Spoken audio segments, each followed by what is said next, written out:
ഈ ഇരിക്കുന്നവരെ കണ്ടോ? നമ്മളെ കാത്തിരിക്കുന്നതാണ് നമുക്കുള്ള സന്തോഷം പങ്കുവയ്ക്കാൻ വേണ്ടിയിട്ട്. നമ്മുടെ അടുത്ത് നമ്മളെ തൊട്ടടുത്ത് കണ്ട എൻ്റെ കൈവിരലുകൾ തൊട്ട് നോക്കിയവൻ. ഞാൻ കൂടുതൽ അവരുടെ അടുത്തേക്ക് സമീപത്തിലേക്ക് ചെന്ന് കഴിഞ്ഞപ്പോൾ ചെറിയൊരു ഭയം ആ കുഞ്ഞിൻ്റെ അടുത്തുണ്ടായിരുന്നു. വളരെ കുഞ്ഞാണവൻ. അതുപോലെ കുഞ്ഞുങ്ങൾ കുറേ പേരുണ്ട് കേട്ടോ.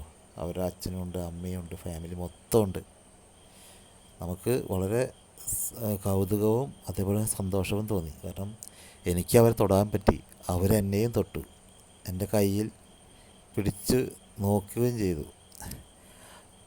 നമുക്കപ്പോൾ ഒന്നും കൊടുക്കാൻ നമ്മുടെ കയ്യിലുണ്ടായിരുന്നില്ല. ഭക്ഷണമായിട്ട് കൊടുക്കാൻ ഒന്നും നമ്മുടെ കയ്യിലുണ്ടായില്ല. ഭക്ഷണം കൊടുക്കരുതെന്നൊക്കെ ഉണ്ട്, നിയമമുണ്ടെന്നാണ് നമ്മൾ അറിഞ്ഞത്.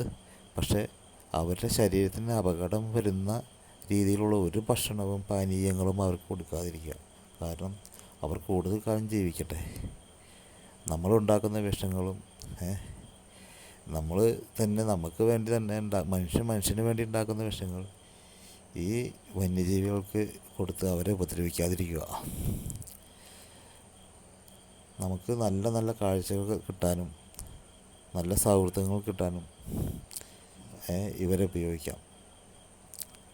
ഇവരും നമ്മുടെ സുഹൃത്തുക്കളാണ്, നമ്മുടെ മിത്രങ്ങളാണ്. അവരെ നമ്മൾ സ്നേഹിക്കുകയും അതുപോലെ തന്നെ ബഹുമാനിക്കുകയും ചെയ്യണം. കാരണം നമ്മൾ ഇവരെ കാണാനാണ് അവിടെ വരുന്നത്. ഇവരെ പോലെ അനേകം ജീവികളെയും കാടും പുഴയും ഒക്കെ കാണാനാണ് നമ്മളിവിടെ വരുന്നത്. അപ്പോൾ അവർക്ക് ഉപദ്രവകരമാവുന്ന രീതിയിൽ നമ്മൾ ഒന്നും ചെയ്യാൻ പാടില്ല.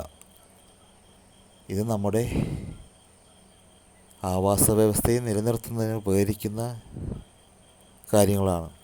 അവരെ ഉപദ്രവിക്കാതിരിക്കുക, അവരെ നശിപ്പിക്കാതിരിക്കുക, അവരെ ആവാസ വ്യവസ്ഥയും നശിപ്പിക്കാതിരിക്കുക.